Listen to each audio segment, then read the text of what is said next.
Welcome to the Magoosh IELTS podcast. This is episode 20.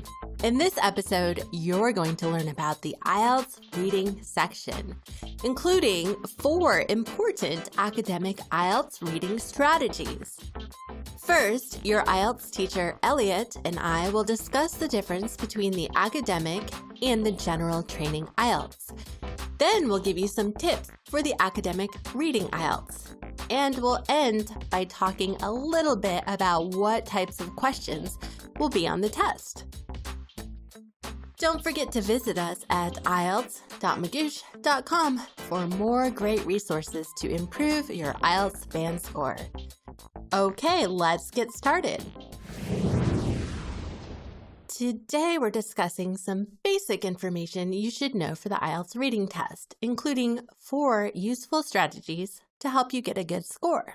The first thing to know is the IELTS reading test can actually be one of 2 versions, the academic version or the general training version. So there are 2 versions of the IELTS?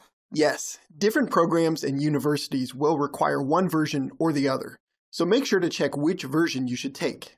But both tests evaluate your English reading skills, so they should have a few things in common, right? That's true. The speaking and listening sections are exactly the same. The reading and writing sections are really where you're going to see the important differences between the 2 tests. That makes sense. The academic version of the IELTS is supposed to show how comfortable you are with jargon and technical language, so the readings they choose will probably use more advanced vocabulary than the general instruction version, right? Exactly. If you plan on taking the academic version, having a large vocabulary will definitely help you out. You can expect to see sections from academic journals, technical charts and graphs, textbooks, but also newspapers and magazines. And the general training version is more like what you would encounter in everyday life?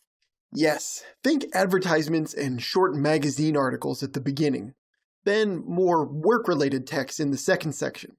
The last section will be a little more abstract and academic. That's the trickiest part of the general training version.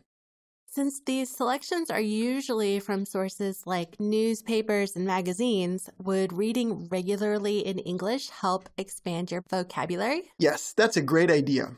And we also have practice tests at Magoosh.com to help you prepare for the specific vocabulary you may encounter. So, Eliot, now we know the differences between the academic IELTS and the general training IELTS. What are some strategies students can use for taking these tests? The first strategy is to skim each passage for 3 to 5 minutes before looking at the questions. Since you only have 60 minutes to get through the reading section, pacing is going to be important for staying on track to finish. If you skim the text before reading the questions, you'll already have a basic idea of where to look in the text for answers. I think it helps to set a framework for how much time you'll spend on each section. Because the test is 60 minutes long and has 3 sections, you should try not to spend more than 20 minutes on each one. That's a great idea. You could spend 3 minutes skimming the text before looking at the questions, so you know where to look in the section for the answers you need. The reading test has 40 questions, and although some are easier or more difficult, they're all worth 1 point. It makes sense to move on if you're having trouble answering one, and come back later if you have time. Right. Don't miss out on easy points. But you shouldn't forget to read the directions either. It's never a waste of time to make sure you know how to mark the right answer, or the right kind of format to use. Exactly. Before we find out some other IELTS reading strategies, let's pause for a word from Magoosh. Thanks, Naomi. Do you want a great IELTS score? Well, guess what? Magoosh can help. Here's how. We have in-depth video lessons that cover IELTS concepts, pitfalls, and shortcuts, over 200 practice questions to help you prepare, 24/7 email access to a team of smart and fun remote tutors ready to answer your questions. So, are you ready to improve your score and get into your dream program? Great! We're ready to help. Visit us at IELTS.magoosh.com. That is IELTS.Magoosh.com. Use coupon code IELTS Podcast, that's one word, no spaces, to save 20% off your IELTS test prep. That's it. All right, now back to the story. So, Eliot, what are some other strategies people can use on the IELTS reading section? We've already talked about the basics of skimming. The second strategy is to underline key words in the text as you skim. I try to always look at the title and read the first couple sentences and underline parts that seem important so I can find them quickly. Yeah, make sure not to get caught up in details and just ignore words you don't recognize. They'll only slow you down. Great. So what's strategy number 3? It's very similar to our last tip. Strategy number 3 is to write short notes as reminders about the passage as you skim. That way you can easily locate different parts of the passage later. Good idea.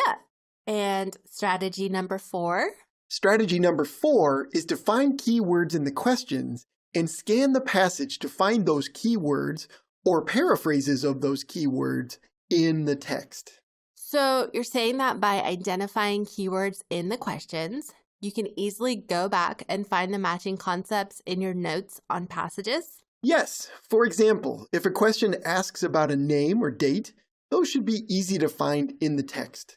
Okay, I see those are helpful strategies. So, Eliot, are there certain types of questions that show up a lot in the IELTS reading section? Yes, the IELTS has multiple choice questions like most other tests, but it has some other more unusual types of questions too. You're talking about the true, false, not given questions, right? Yes, those are one example, and they can be really difficult. For true, false, not given questions, you'll need to decide whether a given statement is true or false according to the passage. If the statement is confirmed by something in the passage, mark true. If it can contradict something found in the passage, mark false. But if the information isn't in the text at all, you should mark not given. Okay, so I know there are also matching questions on the IELTS. Can you tell us about those? Yes, you'll see questions asking you to match headings, information, features, and sentence endings with different paragraphs from the reading selection. Okay, sounds pretty straightforward. What about sentence completion and short answer questions? Sentence completion questions ask you to fill in blanks from words in the text, from the ends of sentences. For short answer questions, you just need to answer a question using information from the text. Okay, and I know there are also completion questions. What are those?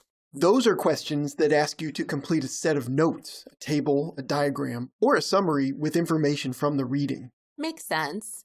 And those are all the types of questions in the reading section, right? Yes, I think that about sums it up. Just remember to skim the passage before reading the questions, underline and make notes, and don't waste time on questions you can't answer. Thanks for listening. If you liked this video, give us a thumbs up or hit the subscribe button. And if you're ready to start improving your IELTS score, check us out at IELTS.Magoosh.com. Use the coupon code IELTS Rockstar at checkout for 20% off your order. That's IELTS ROCKSTAR at checkout for 20% off. Happy studying!